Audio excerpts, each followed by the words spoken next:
साथियों नमस्कार। गोमती अकेडमी सुल्तानपुर में आपका हार्दिक स्वागत है। आज हम संविधान निर्माण का अपना अगला वीडियो देंगे।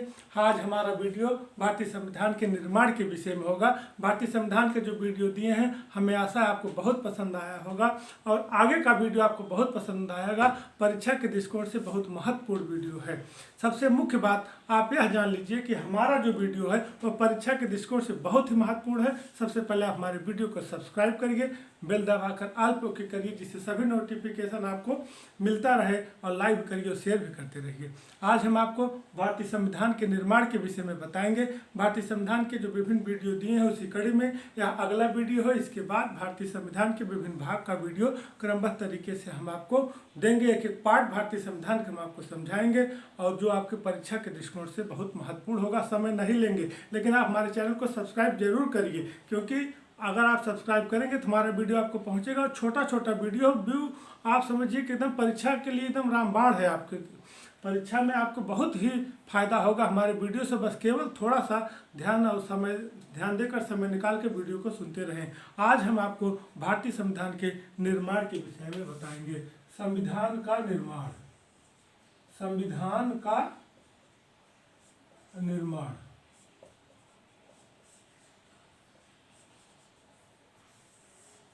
ध्यान से समझिए, हम आपको संविधान के निर्माण के विषय में बताएंगे।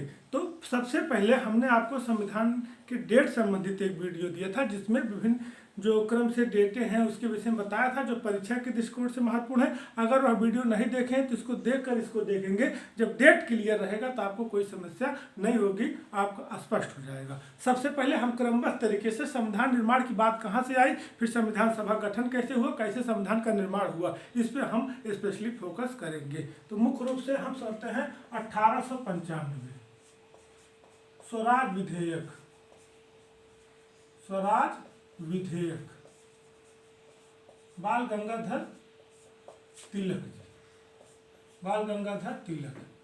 इसको आप समझिए कि मुख्य चीज क्या है कि सर्वप्रथम 1895 में बाल गंगाधर तिलक जी ने अपने स्वराज विधेयक में सर्वप्रथम संविधान सभा की मांग की बात कही थी। इसको थोड़ा आप समझते चलिए। अगर इस तरह प्रश्न आते हैं तो आपको आसानी होगी और इससे पढ़ने से एक लयबद्धता, एक कंटिन्यूटी बनी रहेगी और एक इंट्रोडक्शन के रूप में जब हम इसको भूमिकात्मक रूप से ले चलेंगे समझने में आसानी होगी। तो 1895 में स्वराज विधेयक में बाल गंगाधर तिलक ने कहा था कि भारत के लिए एक संविधान सभा का गठन होना चाहिए। वही बात 1922 में महात्मा गांधी ने कही थी, महात्मा गांधी ने कही थी कि भारत का राजनीतिक भविष्य या राजनीतिक भाग स्वयं भारतीयों द्वारा बनाया जाना चाहिए। तो वो भी अप्रत्यक्ष रूप से वही बात कही थी कि संविधान सभा का निर्माण भारतीयों द्वारा किया जाना चाहिए। 1934 में एम.एन. रॉय ने इस बात कही कि भारत के लोगों के द्वारा संविधान सभा का निर्माण किया जाना चाहिए। एम.एन. रॉय मानवतावादी विचारक, इन्होंने भी संविधान सभा के निर्माण पर अपनी बात रखी थी। 1935 में भारतीय राष्ट्रीय कांग्रेस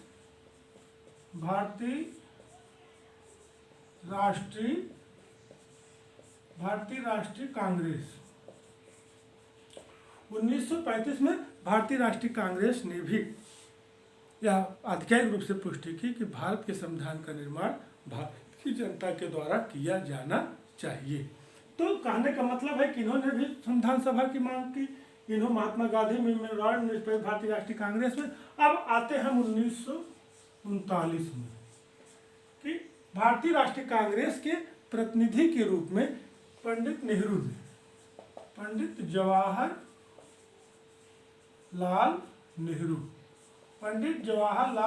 नेहरू ने आधिकारिक रूप से घोषणा की कि भारत के संविधान का निर्माण भारतीयों द्वारा किया जाना चाहिए, उसमें किसी प्रकार का कोई बाहरी हस्तक्षेप नहीं होना चाहिए। उन्होंने आधिकारिक रूप से यह बात कही। कहने का मतलब है कि तिलक ने स्वराज विधेयक में सर्वप्रथम मांग रखी, महात्मा गांधी ने भी कहा, एम.एन. रॉय ने भी कहा, भारतीय राष्ट्रीय कांग्रेस ने कहा। 39 में पंडित नेहरू ने आधिकारिक रूप से इसकी पुष्टि कर दी कि भारत के संविधान का निर्माण संविधान सभा द्वारा किया जाएगा। संविधान सभा का गठन भारतीयों द्वारा किया जाएगा जिसमें किसी प्रकार का कोई बाहरी हस्तक्षेप नहीं होगा। अब आते हैं 1940 अगस्त प्रस्ताव बहुत इंपॉर्टेंट डेट है, कई परीक्षाओं में पूछा भी गया है, परीक्षा के दृष्टिकोण से महत्वपूर्ण भी है। हमने डेट वाले वीडियो में इसको बताया भी है, इसको आप समझते चलिए। अगस्त प्रस्ताव, अगस्त प्रस्ताव क्या है कि ब्रिटिश सरकार ने आधिकारिक रूप से इस बात को स्वीकार कर लिया कि भारत के लिए संविधान सभा का गठन किया जाना चाहिए। यही अगस्त प्रस्ताव है। अगस्त प्रस्ताव क्या है कि जब लगातार मांग चलती रही और पंडित नेहरू ने भी इस तरह का, भारतीय राष्ट्रीय कांग्रेस ने ही का प्रतिनिधित्व करते हुए नेहरू ने इस बात को कह दी, तो 1940 में अगस्त प्रस्ताव में ब्रिटिश सरकार ने इस बात को स्वीकार कर लिया कि अब संविधान सभा का निर्माण किया जाना है और भारतीयों द्वारा किया जाना है। इसके लिए 1942 में उन्होंने क्रिप्स मिशन भेजा। क्रिप्स मिशन भेजा। क्रिप्स मिशन क्या है? 1942 में क्रिप्स मिशन भेजा। डेट वाले वीडियो हमने स्पष्ट किया है, थोड़ा चर्चा करते चलते हैं कि Cripps mission, sir Stafford Cripps जो कि ब्रिटिश कैबिनेट मंत्री थे, उन्होंने संविधान सभा की मांग को लेकर भारत आए, संविधान सभा की मांग की, लेकिन मुस्लिम लीग ने उनको अस्वीकार कर दिया। उसका मुख्य कारण कि मुस्लिम लीग वाले स्वतंत्र राष्ट्र की मांग कर रहे थे। उसके बाद फिर 1946 कैबिनेट मिशन, कैबिनेट मिशन, ये भी डेट महत्वपूर्ण है और ये भी डेट महत्वपूर्ण है और ये भी काफी महत्वपूर्ण है। इसमें 3 सदस्य थे जिसको हमने आपको बता भी चुके हैं। Sir Pethick Lawrence, sir Pethick Lawrence Cripps, यही क्रिप्स मिशन वाले, और ए बी एलेक्जेंडर, ये इसके 3 सदस्य थे। अब कैबिनेट मिशन के द्वारा ही हमारे संविधान सभा की बात फाइनल हुई और कैबिनेट मिशन में इन्होंने मुस्लिम लीग के जो 2 राष्ट्र की मांग थी उसको अस्वीकार भी कर दिया था। जो क्रिप्स मिशन में मुस्लिम लीग ने मांग रखी थी, क्रिप्स मिशन जो है वो क्रिप्स वापस चला गया था और जो है कि कैबिनेट मिशन में मुस्लिम लीग की मांग को अस्वीकार कर दिया और संविधान सभा का मार्ग प्रशस्त हुआ और संविधान सभा का निर्माण भी कैबिनेट मिशन के तहत किया गया। यदि प्रश्न पूछता है कि संविधान सभा का गठन किस मिशन के द्वारा किया गया, कैबिनेट मिशन, निसंदेह आप उत्तर लगाइए, यही आपका सही होगा। तो संविधान सभा का निर्माण कैबिनेट मिशन के द्वारा किया गया। अब इसी से ही संविधान की पृष्ठभूमि बनती है संविधान सभा की, और फिर इसके 3 सदस्य थे। अब आगे समझिए कैबिनेट मिशन के द्वारा क्या क्या बातें फाइनल हुई, कैसे कैसे संविधान सभा का गठन हो। तो संविधान सभा का गठन, इसको आप एकदम स्पष्ट समझ लिए कि संविधान सभा का गठन किसके द्वारा हुआ? कैबिनेट मिशन के द्वारा। कैबिनेट मिशन के द्वारा, कैबिनेट मिशन के द्वारा संविधान सभा का गठन किया जाना है। तो अब इसमें नवंबर 1946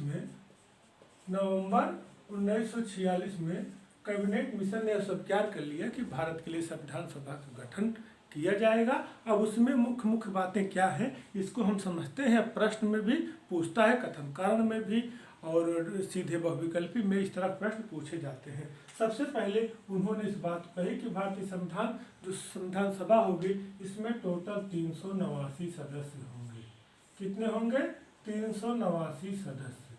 इस बात को एकदम आप याद कर लीजिए, ये कंठस्थ कर लीजिए कि कैबिनेट मिशन के तहत संविधान सभा की सदस्य संख्या कितनी निर्धारित की गई थी?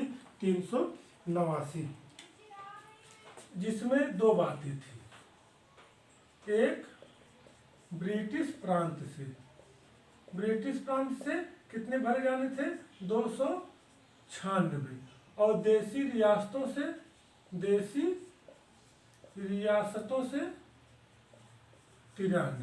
296 और 93। अब कहने का मतलब है कि 296 और 93 ब्रिटिश प्रांत या भारतीय प्रांत भी आप कह सकते हैं कि ब्रिटिश प्रांत जो भारतीय प्रांत थे उसमें से 296 सदस्य ब्रिटिश प्रांत या भारतीय प्रांत से और 93 देशी रियासतों से भरे जाने थे।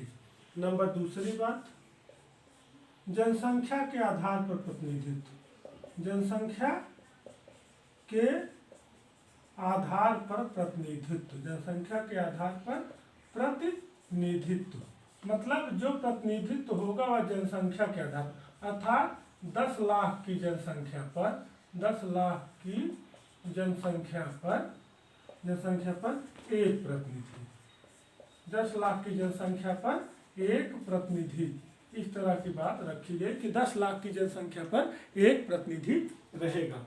और तीसरी बात, प्रत्येक समुदाय का प्रतिनिधित्व हो, प्रत्येक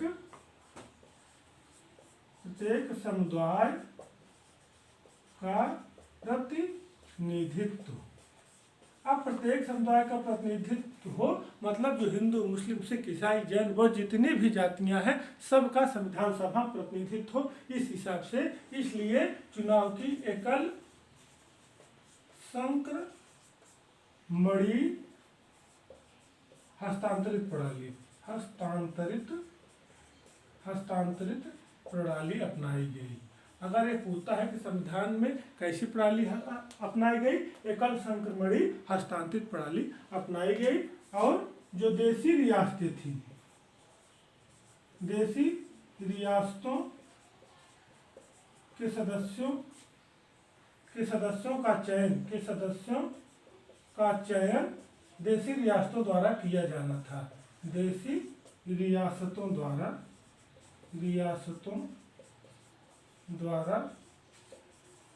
किया जाना था।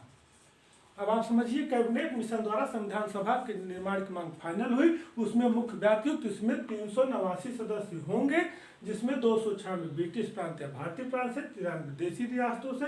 जनसंख्या के आधार पर प्रतिनिधित्व किया जाना था, अर्थात 10 लाख की जनसंख्या पर एक प्रतिनिधित्व, एक व्यक्ति होगा, प्रत्येक समुदाय का प्रतिनिधित्व होगा। एकल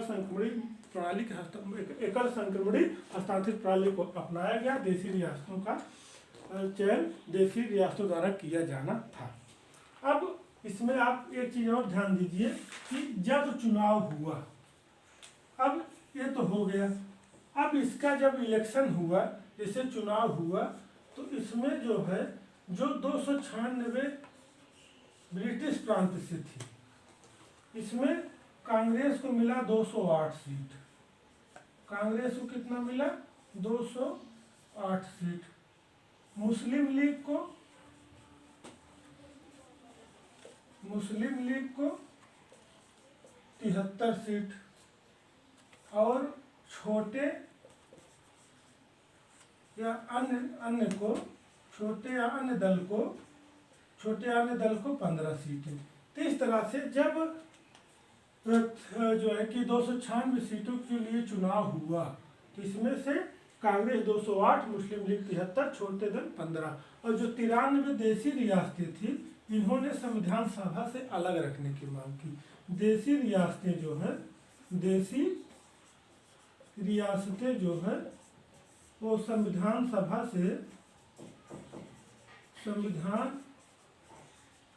से अलग रखने की बात की, अलग रहने की मांग की। तीनों देसी रियासतें संविधान सभा से अलग रहने की मांग की। मतलब 296, 389 में 296, 93 इन्होंने अलग रहने की मांग की। और इसमें से वही हुआ कि कांग्रेस को 208, कांग्रेस को, मुस्लिम लीग को 73 और अदर को 15, ये कॉन्सेप्ट निकल कर आया। और इसके बाद संविधान सभा की बात फाइनल हो गई कि अब संविधान सभा गठित हो गई। अब इसकी कार्य योजना कैसे बने, संविधान सभा की जो कार्यप्रणाली है वो कैसे बढ़ाया जाए, इसको आप समझ गए। 389 में 296, 93 जनसंख्या के आधार पर प्रत्येक समुदाय का प्रतिनिधित्व, देसी रियासत अलग होने की मांग की। और कांग्रेस 208, मुस्लिम लोग 73, अन्य को 15 सीटें मिली।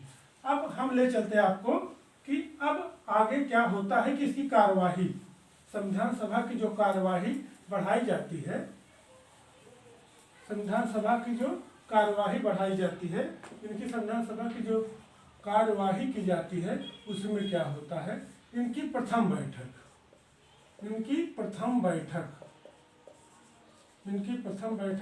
9 दिसंबर 1946 होती है, जिसमें सच्चिदानंद सिन्हा अस्थायी अध्यक्ष बनाए जाते हैं। हमने अपने डेट वाले वीडियो में इसको दिया है। और इसकी द्वितीय बैठक 11 दिसंबर 1946 को, जिसमें राजेंद्र प्रसाद को अस्थायी अध्यक्ष बनाया जाता है और सच्चिदानंद को उपाध्यक्ष बनाया जाता है, जो हमारे प्रथम उपाध्यक्ष हैं। और इनकी तृतीय बैठक जो है वह 13 दिसंबर 1946 को की जाती है। तो 13 दिसंबर 1946 को तृतीय बैठक की जाती है। इसी को उद्देश्य प्रस्ताव कहा जाता है। उद्देश्य प्रस्ताव, इसी को उद्देश्य प्रस्ताव कहा जाता है। और जब उद्देश्य प्रस्ताव पास होता है, क्या 22 जुलाई, उद्देश्य प्रस्ताव जो है या 22 जनवरी 1947 को उद्देश्य प्रस्ताव पास कर दिया जाता है।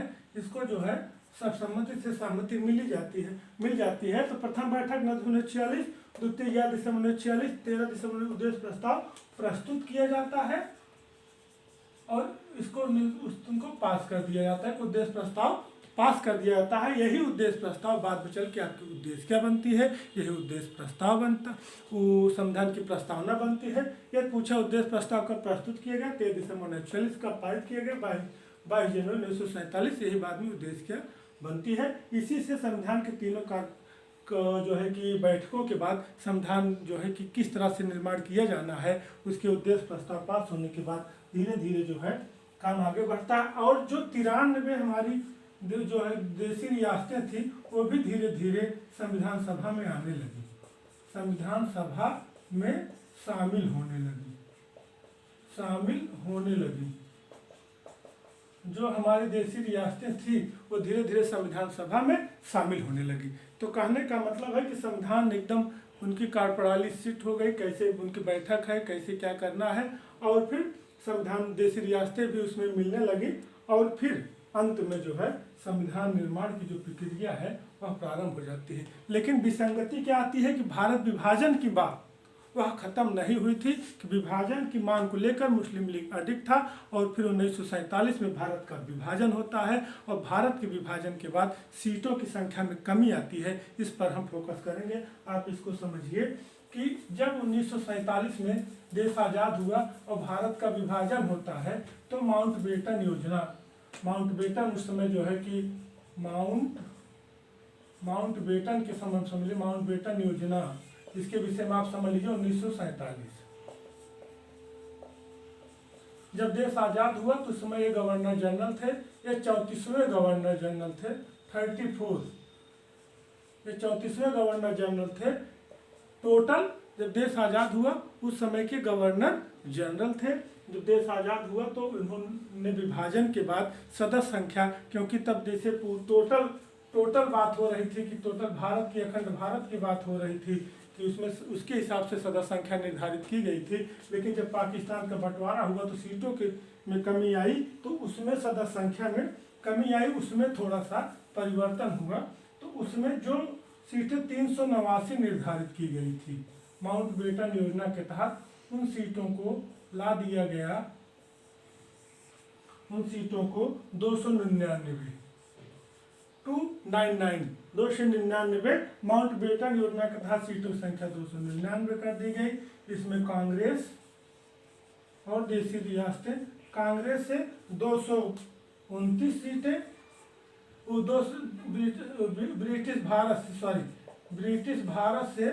ब्रिटिश भारत से या भारतीय जो प्रांत थे उनसे 229 सीटें और देशी रियासतों से 70 सीटें भरी जानी थी। तो इसलिए सीटों की संख्या में कमी। सीधे प्रश्न पूछता है कि माउंटबेटन योजना के तहत टोटल सीट संख्या 389, कैबिनेट मिशन के तहत टोटल सीट संख्या 389, माउंटबेटन योजना के तहत टोटल सीट संख्या 299। और फिर कैबिनेट मिशन तहत 389 में कितने ब्रिटिश प्रांत से, कितने आपके देशी रियासतों से, तो आप 296 ब्रिटिश प्रांत से और क्या कहते हैं 93 देशी रियासतों से, इससे 299 टोटल, 229 और 70। तो इस तरह से सीटों की संख्या में इसमें बंटवारा हो जाता है। और फिर जो है कि भारतीय संविधान के निर्माण की जो दिशा थी वो क्लियर थी। संविधान सभा गठन कैबिनेट मिशन तहत कर दिया गया था। फिर संविधान सभा के लिए कैसे कैसे कार्यवाही, जनप्रतिनिधित्व क्या सिस्टम बनना है, कैसे जनसंख्या की, कैसे प्रत्येक समुदाय का सबका कैसे समन्वय बनाना है, बनाते हुए संविधान सभा गठन कर ली गई। विभाजन होने के बाद माउंटबेटन उसमें गवर्नर जनरल थे, उनके तहत सदस्य संख्या में कमी आई। और कमी आने से, कमी क्यों आई जान रहे हैं, जब विभाजन हो गया सीटें कम हो गई और किसको कितनी सीटें मिली। उसके बाद भारतीय संविधान के निर्माण की एक दिशा बन गई। फिर विभिन्न समितियां गठित हुई, विभिन्न समितियों द्वारा कार्य किया गया, फिर विभिन्न स्रोत लिए गए। फिर इस तरह से भारतीय संविधान को बनाया गया एक बड़ा सा जो है कि लिखित दस्तावेज तैयार हुआ, जिसके विषय में हमने आपको बताया है। और भारतीय संविधान का निर्माण हो जाता है। अब मुख्य रूप से आप ये जान लीजिए कि भारतीय संविधान में कभी कभी एक महत्वपूर्ण प्रश्न आपको बता दें कि भारतीय संविधान में बहुत उस टाइम के सभी महान हस्ती लगभग शामिल थे, महिलाएं भी शामिल थे, सभी वर्ग का प्रतिनिधित्व था। लेकिन दो व्यक्ति ऐसे नहीं थे जो शामिल थे, महात्मा गांधी और जिन्ना। यह प्रश्न आप याद रखिएगा। अगर पूछा जाए संविधान सभा में कौन नहीं शामिल था, यदि महात्मा गांधी जिन्ना में से कोई है तो उसको आप टिक करेंगे। संविधान सभा में कौन नहीं शामिल था, महात्मा गांधी और जिन्ना। महात्मा गांधी भी नहीं शामिल थे और जिन्ना इस नहीं शामिल थे। दोनों लोगों का संविधान सभा में शामिल नहीं थे और इसका प्रश्न बनता है और बनेगा भी। किसी न किसी पूछा भी गया और पूछा भी जाएगा। तो उसके बाद 26 नवंबर, आप जैसे जान रहे हैं कि 26 नवंबर 1949 को भारतीय संविधान बनकर तैयार हुआ और 26 जनवरी 1950 को भारतीय संविधान लागू हुआ। हमने अपनी डेट की वीडियो में इसको स्पष्ट किया है। अब 26 जनवरी 1950 को क्यों लागू हुआ, इसका आप मूल चीज समझिए। क्यों लागू हुआ 26 जनवरी 1950 को क्यों लागू हुआ? 26 नवंबर 1949 को बन तैयार हुआ, 26 जनवरी 1950 क्यों लागू हुआ कि 1929 में, दिसंबर 1929 में कांग्रेस का लाहौर अधिवेशन हुआ था। आप इसको याद कर लीजिए, समझ लीजिए कि दिसंबर 1929 में कांग्रेस का लाहौर अधिवेशन हुआ था, जिसमें यह निर्णय लिया गया था 26 जनवरी का दिन हम लोग स्वतंत्रता दिवस के रूप में मनाएंगे। उस याद को ताज़ा करने के लिए, उस याद को सदा बनाए रखने के लिए जब 26 नवंबर 1949 को भारतीय संविधान बनकर तैयार हुआ, तो ये लोग सोचे कि जो दिसंबर 1929 में लाहौर अधिवेशन में जो हम लोग बात रखे थे कि भारत के संविधान के जो है कि निर्माण हो जाने के बाद भी आज भारतीय संविधान की स्वतंत्रता को याद रखने के लिए हम लोग 26 जनवरी की डेट को यादगार बनाएंगे। तो इसलिए 26 जनवरी की डेट को यादगार बनाने के लिए 26 जनवरी 1950 को संविधान लागू हुआ। और अब आप समझ गए कि बनकर तैयार हुआ 49 को, लागू हुआ 26 को, क्योंकि 1929 में कांग्रेस ने 26 जनवरी को स्वतंत्रता दिवस के रूप मनाने का निर्णय लिया था। और अभी प्रश्न बनता है कितने दिन बना हुआ था। तो भारतीय संविधान निर्माण में जो लगा समय है 2 वर्ष 11 माह 18 दिन, 2 वर्ष 11 माह 18 दिन भारतीय संविधान के निर्माण में लगा समय है। खर्चा अगर पूछता है तो 63,94,000, 748 रुपये इसकी आधिकारिक खर्चा की पुष्टि की गई थी कि इतना खर्चा हुआ था। अब समय 2 वर्ष 11 माह 18 दिन, खर्चा 63,94,748 रुपये। अब हम एक ओवरव्यू चर्चा कर लेते हैं कि भारतीय संविधान के निर्माण के लिए 1895 स्वराज विधेयक में घोषणा की गई थी। 1922 में महात्मा गांधी ने, 34 में एम एन रॉय ने, 1935 भारतीय राष्ट्रीय कांग्रेस ने, 39 में नेहरू ने आधिकारिक पुष्टि कर दी। अगस्त प्रस्ताव द्वारा ब्रिटिश सरकार ने इस बात को मांग लिया। क्रिस मिशन आया संविधान सभा की मांग के लिए, मुस्लिम लीग ने अस्वीकार कर दिया। कैबिनेट मिशन के तहत संविधान सभा का निर्माण फाइनल कर दिया। 2 राज्यों के सिद्धांत के मांग को ठुकरा दिया गया। इसके तहत जो है सदस्य संख्या 389, 296, 93। उसके तहत जो चुनाव हुए 208, दो कांग्रेस को, और जो है कि 73 मुस्लिम लीग को, 15 अन्य को। फिर जनसंख्या के आधार प्रतिनिधित्व 10 लाख पर एक जनसंख्या, सभी सामुदायिक प्रतिनिधित्व हो, और उसके बाद देशी रियासत अलग रखने का प्रस्ताव रखा। तो कार्यवाही प्रारंभ हुई। फिर 9 दिसंबर 1113 इस बार देश प्रस्ताव प्रस्तुत किया, देशी रियासतें भी आने लगी, भारत का विभाजन हुआ। और विभाजन के बाद कैबिनेट मिशन था, सदस्य संख्या जो 389, 299 आ गए, 299 आ गई, 229 और 70। उसके बाद भारतीय संविधान 26 नवंबर 1949 को बन तैयार हुए। 26/1950 को लागू किया गया। 2 वर्ष 11 माह 18 दिन लगे। 63,94,748 रुपये खर्चा हुआ। तो ये रहा हमारे भारतीय संविधान का निर्माण। निसंदेह आपको पसंद आएगा। आप इससे जुड़े रहिए और हमारे चैनल को आप सब्सक्राइब करते रहिए। धन्यवाद।